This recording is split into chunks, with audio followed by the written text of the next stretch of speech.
Although firearms had been introduced by the Portuguese, most of the battles conducted during the Sengoku period was in close combat. The close combat rules of Command and Colors Samurai Battles provides insight into this form of conflict.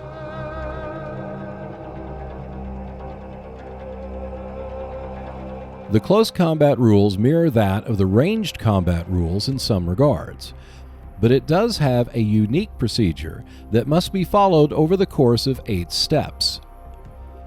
To announce that a unit is engaging in close combat, it must be adjacent to the enemy unit. Close combat results are performed one at a time. If multiple units are engaged with a single enemy unit, the resolution occurs one attacking unit at a time. Exceptions to this adjacent rule include all units that are 1 or 2 hexes away depending on unit type.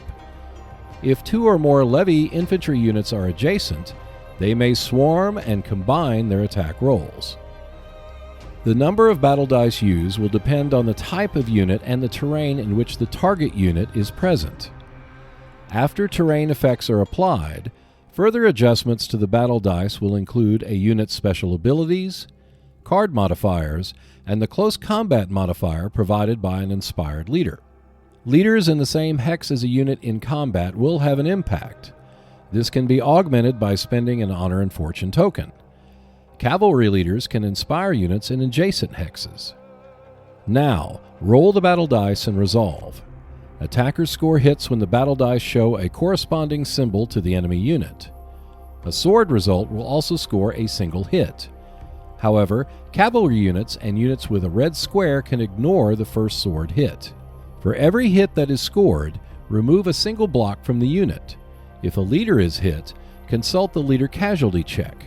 For every Honor and Fortune rolled, collect a single Honor and Fortune token. There are exceptions, such as when a player's unit was inspired, if a samurai cavalry unit engages with a lower ranked unit, and when attacking with levy units.